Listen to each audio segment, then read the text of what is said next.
मैं ऐसा मानती हूँ कि दिया तले अंधेरा गलत काम है, क्योंकि कभी भी दिया तले अंधेरा रहना नहीं चाहिए।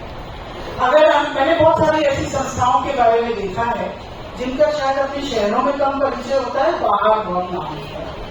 ये मुझे थोड़ी परिपाटी गलत लगती है, क्योंकि अगर आपके जीवन में कोई परिवर्तन अगर आपको लाना है और आप चाहते हो समाज में कोई बड़ा परिवर्तन आना है, तो उसकी शुरुआत आप अपने घर से करें। ये ऐसा मेरा मानना है। ये महासचिव होने के नाते शायद थोड़ी सी मेरी सोच मैं अनुभूति संस्था में भी लाई, और मैंने कोशिश हम सब और ये हमारे माननीय अध्यक्ष महोदय ने जो हमको साथ दिया, जो उन्होंने मार्गदर्शन किया, और जो बाकी हमारे कार्यकारिणी सदस्य हैं, एक ऐसी सोच के संवाहक बने कि अनुभूति साहित्यिक संस्था को पहले चेन्नई के हर नगर जन के मन में अपनी जगह बनाई, और इसीलिए हमने दक्षिण भारतीय हमारे जो हिंदी भाषा के लेखक हैं, कवि हैं, उनको बुलाया, बहुत सारे हमने बच्चों को बुलाया। हमारे पिछले कार्यक्रम में तो एक अभूतपूर्व सफलता हासिल करी हमारे माननीय श्रीनी जी नाहर, उनके लिए जोरदार तालियां हो जाए। उन्होंने गजलों के माध्यम से जो समा मांगा वो बहुत सालों तक हमारे साथ रहेगा।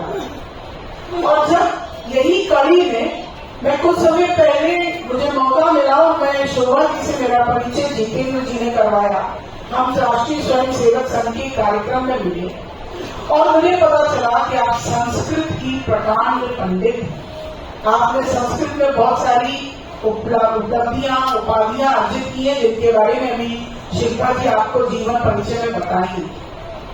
तो मुझे लगा संस्कृत हमारी मातृभाषा नहीं, हमारी बहुत सारी भाषाओं की जननी है।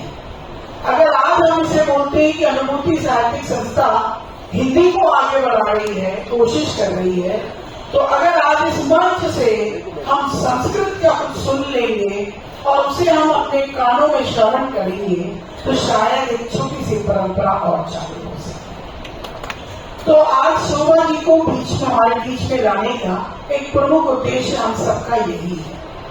और फिर जब बात हुई कि अगर करना ही है और संस्कृत की बात कर रहे हैं, तो शोभा जी से चर्चा हो रही थी, तो उन्होंने बोला कि मीनन जी, हमारे यहाँ के बहुत सारे बच्चे बहुत अच्छा भजन प्रस्तुत करते हैं। तब मन में ख्याल आया कि जिस तरह हमने गजलों का एक कार्यक्रम किया, तो क्यों ना हम भजन पढ़ते करें।